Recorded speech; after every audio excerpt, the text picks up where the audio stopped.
ladies and gentlemen. This is a crazy day. I'm going at it again.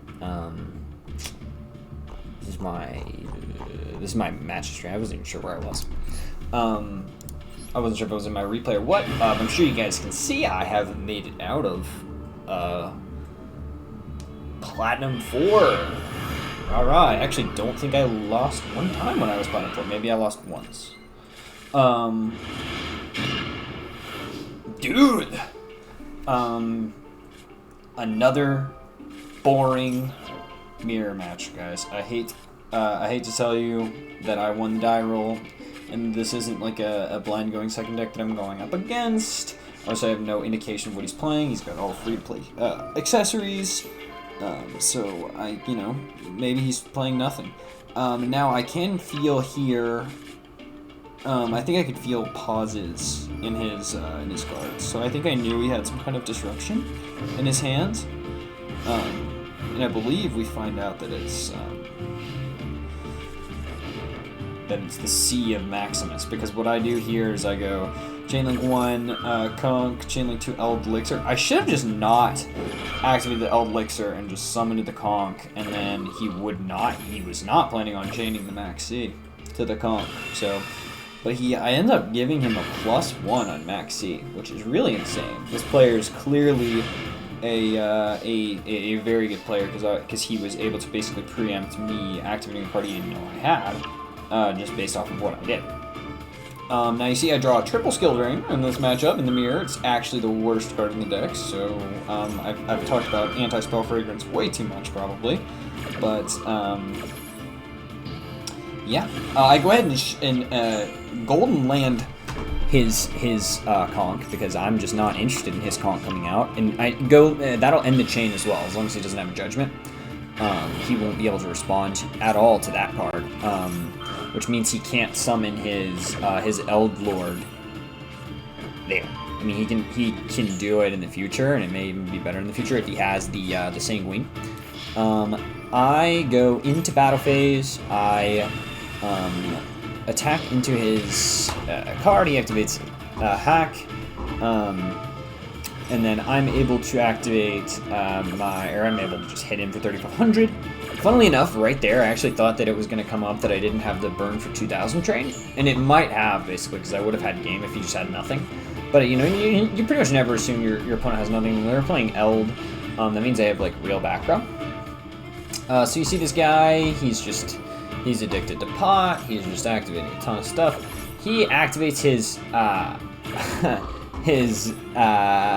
Eld Lord, and I was able to search the that's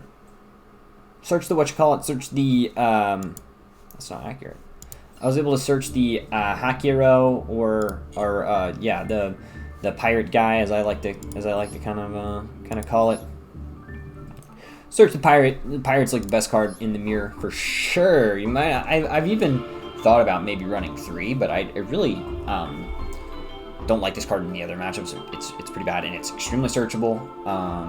Basically, what you do in the mirror match is, instead of obligatorily sending your Hakero to get your end phase searches, basically, so like you send it with you can send it with Eldland. I think that's like one of the only ways that it gets sent.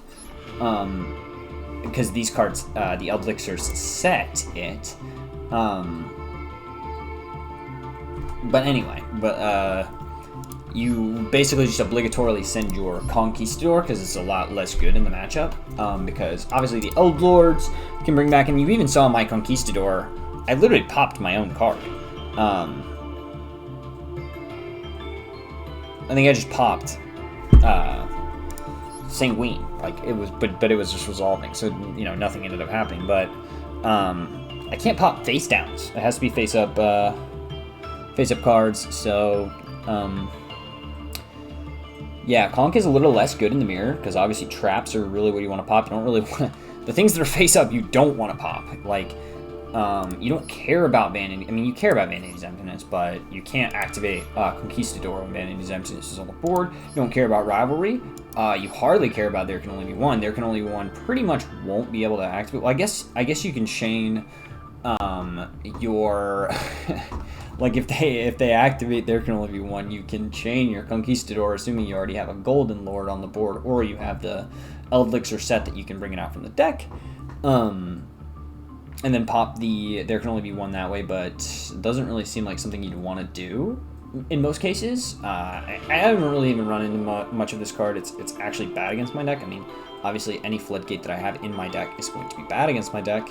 Anti-spell is actually kind of nice against my list specifically, because I'm running like 11 spells, which I think is probably not that much. I think people are probably running way more spells than me. I think people are probably running... I know people are running a lot of monsters in this list, and I don't like that. I don't like Maxis, I don't like Effect Veilers, I don't like Ash Blossoms, I don't like Nibiru, I don't like any of that.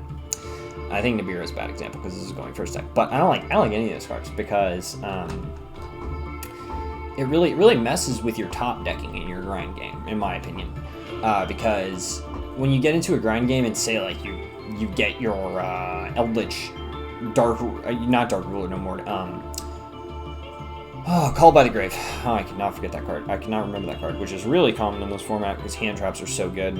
When you get Called by the Grave on one of your Eld Lords, you only have the one Eld Lord left, or you have, and I guess in that scenario another Eld Lord seems pretty good, but you get called by, or you're just running out of cards. You want to be able to draw any. Literally, both of your Eld Lords are going to probably be out of the deck in the first like 4 or 5 turns, just because of the way that the cycle between the Eldlich cards and the Golden Land cards kind of inherently functions. You're gonna if you see any of your engine, you're gonna be getting Golden Lords, and you'll be setting Sanguines and summoning them from your deck, because that's just what you like to do. This card will be out of your deck and in your graveyard, and in a really simplified game state, sometimes you top deck the Pot of Duality, or you top deck the Torrential Tribute, or you top deck the Skill Drain, Vanity Exempt, whatever it is, Fragrance, doesn't matter. Literally any card in your deck, you can do the simple set on the field, send it to the graveyard as a cost for your Eld Lord, add him back to your hand in a situation where maybe you need to pop a card. Well, you're always adding him back to your hand. That's the beauty of the effect, is that it's like multi-phasal. And then you, a lot of times, just get to special summon him.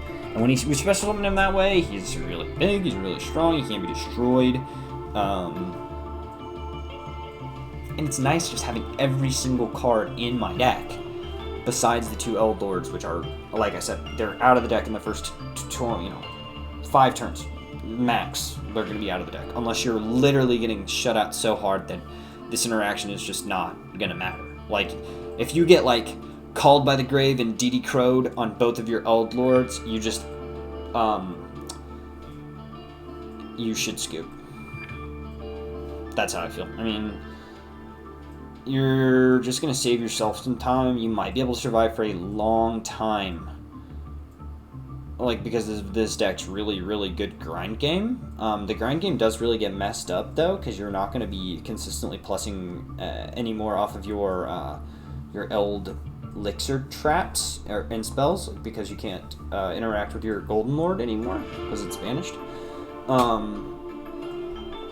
So yeah, you should pretty much scoop if both of those are banished.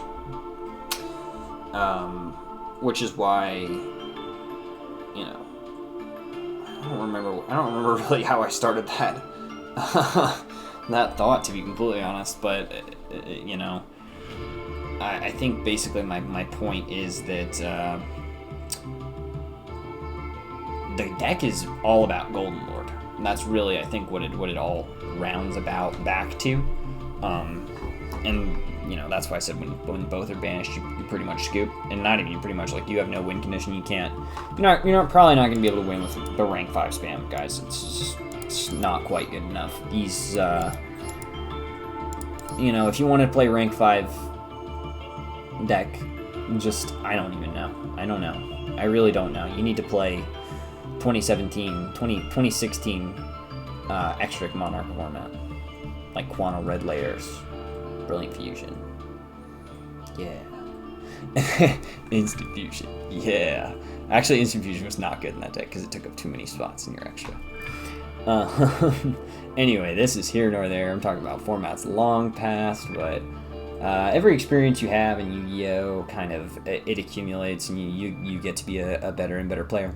So it's just a little Prime Monarch reminding me of these cards, but the Prime Monarch was way better than these cards in some ways, and these cards are way better than Prime Monarch in other ways. Prime Monarch,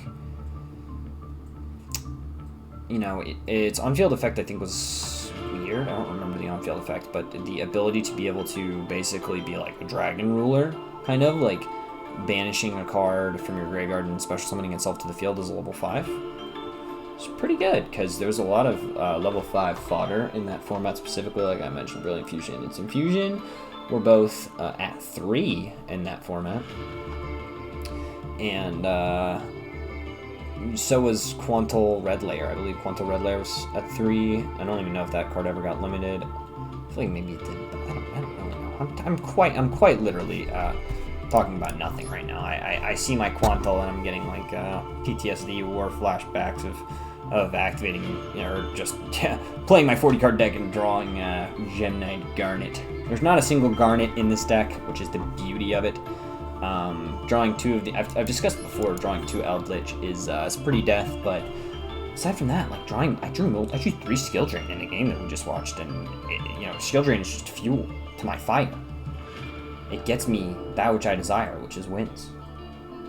And that's really all I have to say.